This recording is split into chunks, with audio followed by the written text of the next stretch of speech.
Direto da redação. Ontem, o Irã foi atacado. A capital do Irã, Teherã, foi alvo de bombardeios por parte da Força Aérea de Israel. E isso tem seríssimas consequências para o Oriente Médio, para o Estado de Israel, para a conjuntura econômica, para a segurança mundial. E essa iniciativa do governo israelense leva o risco agora de uma guerra de forma assim imediata, generalizada em toda a região do Oriente Médio, o que levou vários países, Arábia Saudita, Emirados Árabes, o Catar, a condenar o ataque israelense contra o Irã, porque sabe das consequências que isso vai provocar. E o mercado petrolífero já reagiu com uma disparada do petróleo. Aí você confere as forças aéreas, né? Aí você confere aí a imagem da sede da OPEP, da Organização dos Países Produtores de Petróleo, que o Irã faz parte. O Irã é um dos integrantes da OPEP, dos países exportadores de petróleo. E você vê aí alguns armamentos do Irã, porque o Irã é uma potência bélica, o país persa é uma potência bélica no Oriente Médio. E toda a narrativa que Israel utiliza para atacar o Irã, você vai entender agora. O que vai acontecer? Mostra um pouco a imagem do armamento. Abre a imagem, vê se você consegue abrir a imagem ali do que é. Você está acompanhando a imagem do Irã. Isso aí também é uma usina, são refinarias do Irã. O Irã é um dos grandes produtores de petróleo do mundo, está sob sanções, não pode vender seu petróleo firme ainda da forma como deveria ou como poderia. A economia do Irã vive sob sanções do governo norte-americano, mas ainda assim o país conseguiu driblar as sanções e virar uma grande potência bélica, um player ali no Oriente Médio. Mas eu quero chamar a atenção aqui para uma coisa que vai acontecer domingo. O que isso tudo esconde? Os Estados Unidos estão tentando renegociar com o Irã um acordo nuclear. Havia um acordo nuclear para que o Irã não enriquecesse seu urânio. O Irã ele tem usinas nucleares, ele enriquece urânio sob pretexto, ou pelo menos argumenta, que é para o desenvolvimento de sua matriz energética, ou diversificação de sua matriz energética para fins pacíficos. O Israel argumenta que o Irã desenvolve bombas nucleares. Tudo isso é monitorado pela Agência Internacional de Energia Atômica. E segundo o Irã, a Agência de Energia Atômica estava emitindo relatórios para favorecer a narrativa de Israel. Israel argumentando que precisava destruir essa possibilidade do Irã desenvolver armas nucleares, ainda que Israel tenha armas nucleares. Ele atacou o Irã, para neutralizar o desenvolvimento dessas bombas nucleares, ou que ele argumenta ser o desenvolvimento de bombas nucleares no Irã. O acordo nuclear entre os Estados Unidos e o Irã previa justamente isso. O Irã ele fazia um acordo nuclear, negociar no mercado internacional e não desenvolver armamento nuclear. E o Donald Trump, no governo passado, ele retirou o Irã desse acordo. Então o Irã enriqueceu mais urânio. Agora no domingo volta às mesas de negociações. Então o que eu acho que isso tudo foi um grande combinado entre Israel e o governo Donald Trump? Porque atacando o Irã, ele está tentando enfraquecer o Irã, levar o Irã fragilizado para as mesas de negociações no domingo, quando os Estados Unidos e o Irã vão sentar novamente.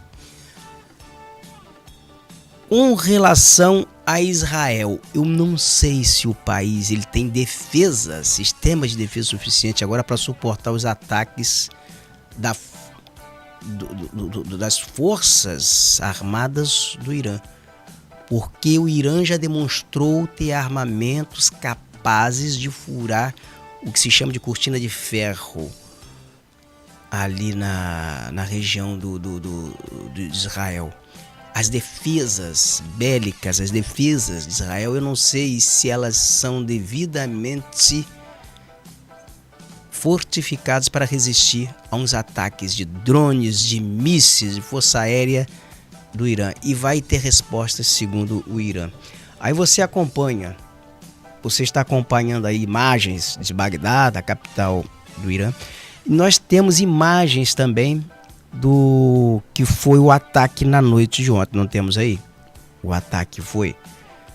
Aí você acompanha ontem um dos pontos, um dos alvos da artilharia, dos mísseis, né, da Força Aérea de Israel contra Bagdá, ou melhor, contra Teherã, a capital do Irã.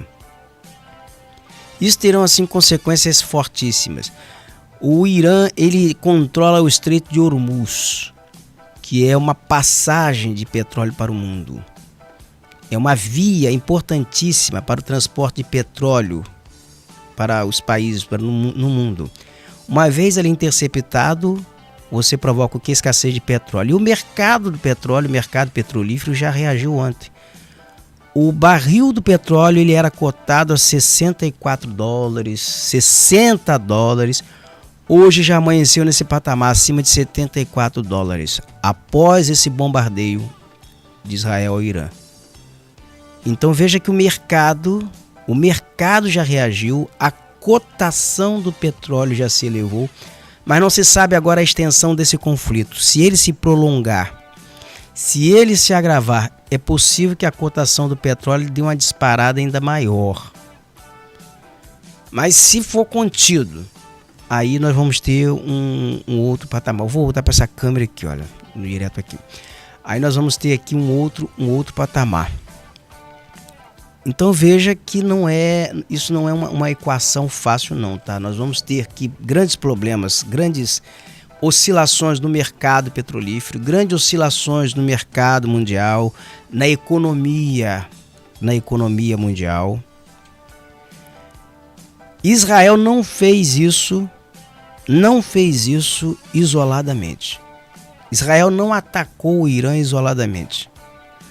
O Ayatollah, que é a autoridade religiosa no Irã, o Ayatollah, você vê o Ayatollah Khomeini, ele fez um pronunciamento e ele falou o seguinte, que o governo de Israel, o país Israel, vai pagar um alto preço pelo ataque a Teherã, que vai ter resposta. E o Irã já atacou Israel outras 2 vezes por conta de assassinato de autoridades de outros países dentro do território do Irã. Eles consideraram isso uma agressão, então teve resposta. E foi uma resposta assim dura. Ele mostrou um poder bélico muito grande, atemorizou Israel na época. E agora o que se espera é uma resposta muito mais intensa, muito mais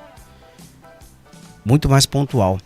E o Irã disse o seguinte, que se Israel atacasse as suas usinas, alguma usina nuclear, que a resposta seria o ataque também a ponto de armazenamento de armas nucleares em Israel. Então dá para se ver como é que se brinca com fogo. Israel brincou com fogo. E você também confere agora uma outra coisa aí, que é importante a gente colocar, que Israel matou, nesse bombardeio de ontem, nesse ataque de ontem, Israel matou homens importantes das forças de segurança de Israel. Você confere um dos que foi morto nesse bombardeio, você confere algumas imagens aí, são autoridades do exército, né, da guarda, os guardiões, chamados guardiões da República Islâmica. E são, assim, figuras importantíssimas nas forças de segurança de Israel. Eu vou só chegar aqui ao nome deles aqui, porque eu preciso chegar ao nome deles. É o Mohammad Hossein, é o que está na tela aí. E também o general Salami, né? Então são autoridades, eram forças, são homens, é a cúpula das forças de segurança do Irã. Então isso assim, de uma agressão é gravíssimo. Eles estavam em prédios residenciais, em suas residências, estavam dormindo.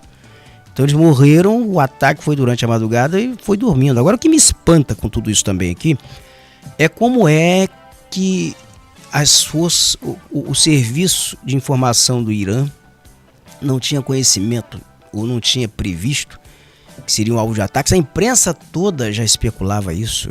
A imprensa toda já especulava que que haveria esse ataque. Israel já prenunciava, já dizia que poderia atacar o Irã. Então o que supõe nessas horas? Você vai pegar aqui a cúpula do exército, pessoal todo, todas as autoridades, porque sabe que serão alvos. Matou cientistas, mais uma vez, matou cientistas que desenvolviam, que trabalhavam no programa nuclear do Irã. Então tudo isso sem, assim, vai lá e ataca e mata. E as pessoas, elas não estão devidamente protegidas, não acreditavam, achavam que era só retórica, que era só ameaça. Assim, jogou também com a sorte. São coisas que a gente ainda não... Eu particularmente aqui, como estudo geopolítico, não consegui ainda entender como foi que se facilitou tanto. E Israel tem o hábito de promover assassinatos seletivos dentro do Irã, matando cientistas no Irã, já assassinou cientistas dentro do Irã, que atuam nesse programa de desenvolvimento de tecnologia nuclear no Irã. Então não foi, dessa vez foi um bombardeio, da outra vez eram assassinatos seletivos com terroristas dentro do território iraniano. Então o que se espera aí agora é uma resposta muito dura. As agências internacionais, elas noticiaram já sobre esses ataques. Você confere aí uma notícia da agência Russia Today, que é a RT, destacando que as autoridades dos Estados Unidos reagiram dizendo o seguinte: ó, isso aí não é conosco não, foi Israel. Não foram os Estados Unidos. Os Estados Unidos não participou desse ataque. Esse aí é o Marcos Rubio. Ele deu uma entrevista à Fox News, segundo aqui a reportagem. E está aqui, você confere a ele. É uma situação assim muito delicada. Como é que os Estados Unidos não participaram disso? Participaram pelo menos omitindo, tinham conhecimento de que iriam atacar, que o Irã seria atacado. Tanto era assim que os Estados Unidos iniciou o esvaziamento de suas embaixadas no Oriente Médio já há alguns dias, já há algumas semanas, mesmo esvaziando, tirando os funcionários. Ele vem remodelando lá as suas bases dentro do Oriente Médio, porque, segundo o Irã, se os Estados Unidos participassem de ataques ao país, as bases dos Estados Unidos no Oriente Médio também seriam alvo de ataque. Então há uma coalizão entre Estados Unidos e Israel. Tanto é que os Estados Unidos diz que agora vai ajudar a proteger Israel.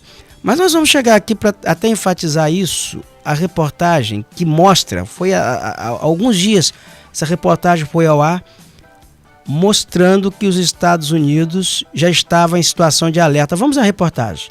O presidente Donald Trump tem ameaçado repetidamente atacar o Irã se as negociações sobre seu programa nuclear fracassarem. E ainda ontem disse que estava cada vez menos confiante de que Teherã concordaria em parar de enriquecer urânio, uma exigência norte-americana. O ministro da Defesa iraniano Aziz Nazirzadeh também disse na quarta-feira que o Irã retaliaria as bases norte-americanas na região se o país fosse submetido a ataques. Os Estados Unidos têm presença militar no Iraque, Kuwait, Catar, Bahrein e Emirados Árabes Unidos. A próxima rodada de conversações está prevista para domingo. Hoje, o Conselho de Governadores do órgão de vigilância nuclear da ONU declarou que o Irã violou suas obrigações de não produzir urânio para combustível de reator ou em níveis mais altos de refinamento para bombas atômicas. Em resposta, o presidente iraniano Masoud Pezeshkian disse que o país não se submeterá à força e a nenhum tipo de pressão contra o programa nuclear. Segundo ele, o Irã está, na verdade, em processo de criação de um terceiro local para enriquecimento de urânio e repetiu que o programa tem fins pacíficos.